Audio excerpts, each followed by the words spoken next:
खामोश शहर, अनकही कहानी, धीमा रहस्यमयी बैकग्राउंड म्यूजिक। हर शहर की अपनी एक पहचान होती है। ऊंची इमारतें, चमकती सड़कें और भागती जिंदगी। लेकिन इन्हीं चमकती गलियों के पीछे कुछ अंधेरे सच भी छुपे होते हैं, जिनकी आवाज कभी बाहर नहीं आती।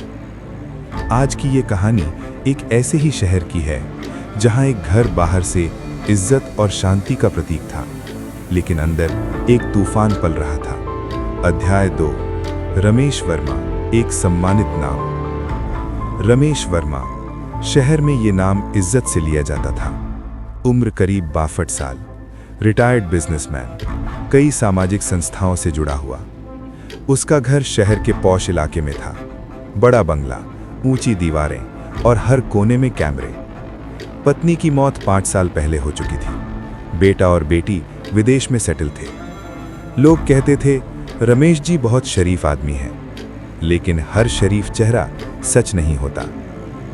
अध्याय 3, पूजा, मजबूरी का दूसरा नाम। शहर के दूसरे सिरे पर एक झुग्गी इलाका था। वहीं रहती थी पूजा। उम्र सिर्फ 24 साल, चेहरे पर मासूमियत, आंखों में डर और सपने। पिता गंभीर बीमारी से जूझ रहे थे। माँ घरों में बर्तन मांजती थी। घर की जिम्मेदारी पूरी तरह पूजा पर थी। हर सुबह वो एक ही दुआ करती, आज काम मिल जाए। अध्याय 4, नौकरी और नया भरोसा। एक दिन पूजा को रमेश के घर काम मिला। पहली मुलाकात में रमेश ने खुद को बहुत सभ्य दिखाया। घर बड़ा है, काम ज्यादा है, लेकिन मेहनत का पूरा पैसा मिलेगा। पूजा ने बिना ज्यादा सोचे नौकरी स्वीकार कर ली। उसे लगा शायद अब जिंदगी थोड़ी आसान हो जाएगी। अध्याय 5, शुरुआत के दिन। शुरुआती कुछ महीने सब कुछ सामान्य रहा। पूजा सुबह आती, घर साफ करती, खाना बनाती और शाम को चली जाती। रमेश उससे इज्जत से बात करता, कभी चाय पूछ लेता, कभी हालचाल, कभी कभी थोड़े ज्यादा पैसे भी दे देता। पूजा को भरोसा होने लगा, मालिक अच्छे इंसान है। अध्याय 6, भरोसे में छुपा जहर। समय के साथ रमेश का व्यवहार बदलने लगा। पहले जरूरत से ज्यादा बातें, फिर अकेले में बुलाना, कभी हाथ छू जाना तो कभी नजरों का पीछा करना। पूजा असहज होती, लेकिन कुछ कह नहीं पाती, क्योंकि नौकरी छोड़ने का मतलब था भूखा परिवार। अध्याय 7, चुप्पी की कीमत। पूजा हर दिन अपने डर को निगल जाती। उसे सिखाया गया था, लड़की हो, ज्यादा बोलोगी तो बदनामी होगी। वो चुप रही और रमेश की हिम्मत और बढ़ती गई। अध्याय 8, वो रात। एक दिन काम ज्यादा होने का बहाना बनाकर रमेश ने पूजा को देर तक रोके रखा। रात गहरी हो चुकी थी। घर में सन्नाटा था। उसी सन्नाटे में एक अपराध जन्म ले चुका था। पूजा ने खुद को बचाने की कोशिश की, रोई, गिड़गिड़ाई, लेकिन हैवानियत कभी दया नहीं दिखाती। अध्याय 9, टूटन। अगले दिन पूजा काम पर नहीं गई। वो अपने कमरे में खामोश बैठी थी। माँ ने पूछा तो वो फूट फूट कर रो पड़ी। सच आंसुओं के साथ बाहर आ चुका था।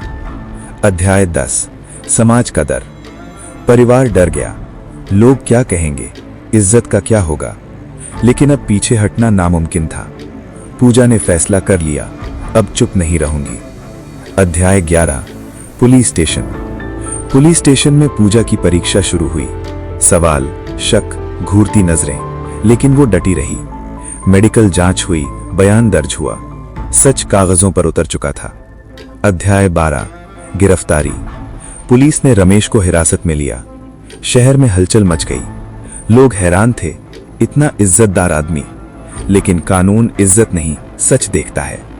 अध्याय 13, कोर्ट की लड़ाई। कोर्ट में लंबी सुनवाई चली। रमेश के वकील ने हर कोशिश की, लेकिन सबूत मजबूत थे। पूजा का बयान उसकी सबसे बड़ी ताकत था। अध्याय 14, फैसला। अंततः कोर्ट ने फैसला सुनाया। रमेश दोषी पाया गया। सजा सुनते ही उसका चेहरा उतर गया। पूजा की आंखों में आंसू थे, लेकिन इस बार सुकून के। अध्याय 15, नई शुरुआत। पूजा की जिंदगी धीरे धीरे पटरी पर लौटने लगी थी। उसने डर के खिलाफ लड़ाई जीती थी। वो अब सिर्फ पीड़िता नहीं, एक मिसाल थी। अंतिम संदेश। गंभीर, प्रेरणादायक म्यूजिक।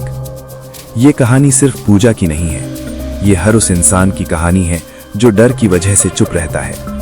याद रखिए, चुप्पी अपराधी की ताकत होती है। अगर आप आवाज उठाएंगे तो कानून आपके साथ खड़ा होगा। क्राइम अलर्ट, सतर्क रहें, सुरक्षित रहें। डिस्क्लेमर, ये कहानी सामाजिक जागरूकता के उद्देश्य से लिखी गई है। किसी भी व्यक्ति या घटना से समानता संयोग मात्र है।